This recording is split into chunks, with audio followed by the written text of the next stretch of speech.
La chronique cinéma vous est présentée par le magazine Studio Ciné Live.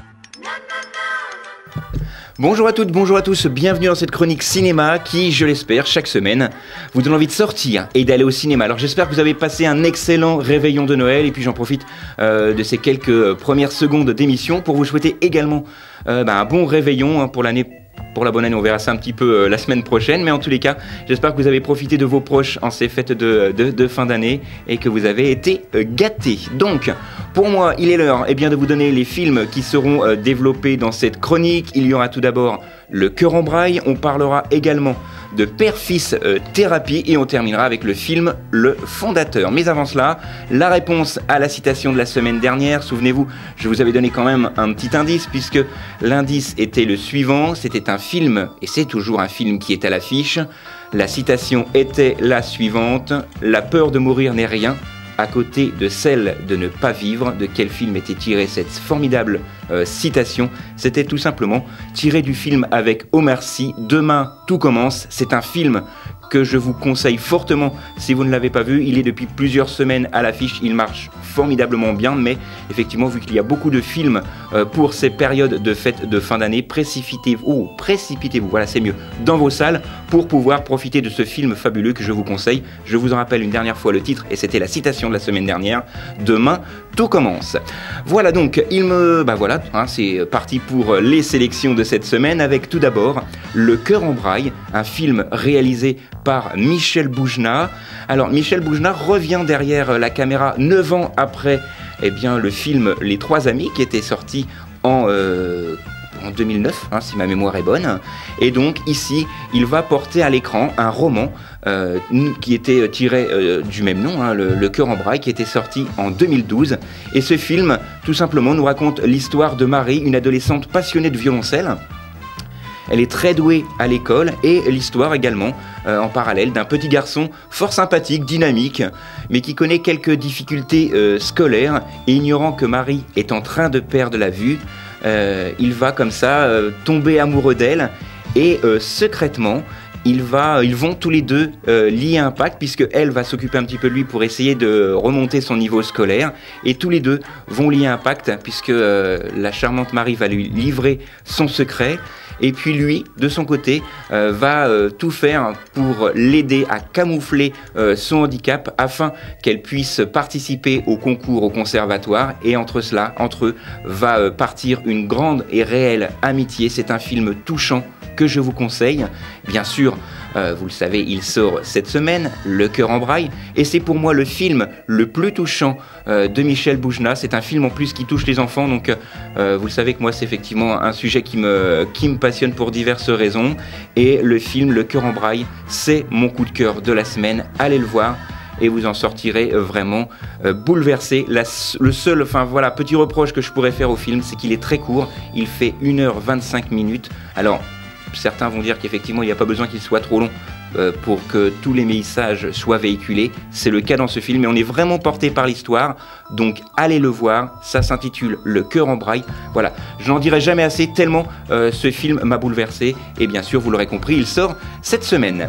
Deuxième sélection, toujours un film français. Alors ce n'est pas vraiment un film sur le même sujet, mais on est un peu dans la même veine, puisqu'il s'agit du film Père et Fils Thérapie, un film dont le sujet n'est pas forcément nouveau, puisqu'il y a eu Sur les traces de mon père, avec notamment Jean-Yann, sur les pas de mon père, pardon, avec Jean-Yann.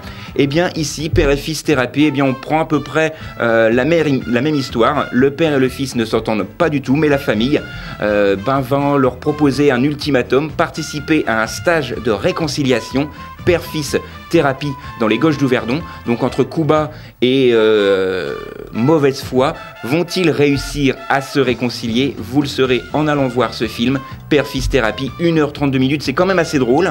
C'est avec Jacques Gamblin et Richard Berry. Je trouve que le duo fonctionne assez bien, mais pour moi, rien de nouveau à l'horizon sur le sujet, si tant est que le réalisateur a réussi à ne pas nous ennuyer pendant ces 1h32, et ça, c'est déjà bien sur un film dont on connaît déjà plus ou moins la fin. Donc je vous rappelle une dernière fois le titre, Père-Fils Thérapie. Dernière sélection cette semaine, on parle de fête de fin d'année, donc on parle repas et de très bons repas puisque le film Le Fondateur va nous raconter l'histoire. Alors c'est ironique quand je dis bon repas, vous allez comprendre pourquoi. Ce film donc nous raconte l'histoire dans les années 50 de Ray Kroc qui rencontre les frères McDonald, d'où l'ironie, qui tiennent justement un restaurant de hamburgers en Californie et bluffé par leur concept, Ray leur propose la franchise de la marque et va s'en emparer pour bâtir l'empire que l'on connaît aujourd'hui. Alors c'est un biopic, c'est tiré d'une histoire vraie, donc si vous vous intéressez à l'empire McDonald's, si vous vous intéressez à savoir comment cet empire a pu naître, allez voir ce film, Le Fondateur. Il dure 1h55, c'est un biopic et pour la petite histoire, c'est Tom Hanks au départ qui devait incarner le rôle principal, mais c'est il a tout simplement pas voulu faire ce rôle et donc c'est Michael Keaton qui l'a repris, mais c'est à charge de revanche puisque il y a quelques années, en 1993, c'est le contraire qui est arrivé quand Michael Keaton a refusé le rôle de Philadelphia au profit de Tom Hanks, donc comme quoi finalement tout va bien. Je vous rappelle le titre de ce film, Le Fondateur, 1h55, et c'est un biopic. Il me reste une poignée de secondes pour vous donner la citation de cette semaine. Encore une citation que j'aime beaucoup. Le meilleur moyen de réaliser l'impossible et de croire que c'est impossible. De quel film est tirée cette citation ? C'est tiré d'un roman pour jeunesse, je dirais, et le héros principal porte un chapeau. Voilà, je ne vous dirai rien de plus, et il y a eu 2 opus de ce film qui a été réalisé le premier par... deuxième question. Qui a réalisé ce film d'ailleurs ? Et on vous donnera la réponse bien sûr la semaine prochaine. Alors, quels films ont été développés dans cette chronique ? On a tout d'abord parlé de l'excellent film de Monsieur Michel Boujna, Le Cœur en Braille. Il y avait également Père et Fils, Thérapie. Et on a terminé avec le biopic sur le fondateur de l'Empire McDonald's, Le Fondateur. Voilà.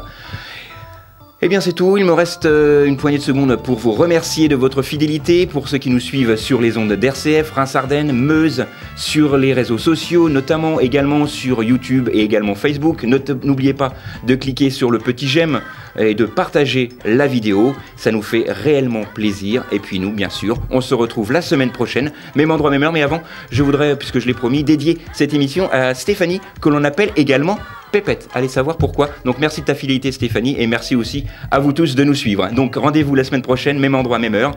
D'ici là, sortez, allez au ciné et tant que vous êtes au ciné, au moins, vous n'êtes pas devant la télé. La chronique cinéma vous a été présentée par le magazine Studio Ciné Live.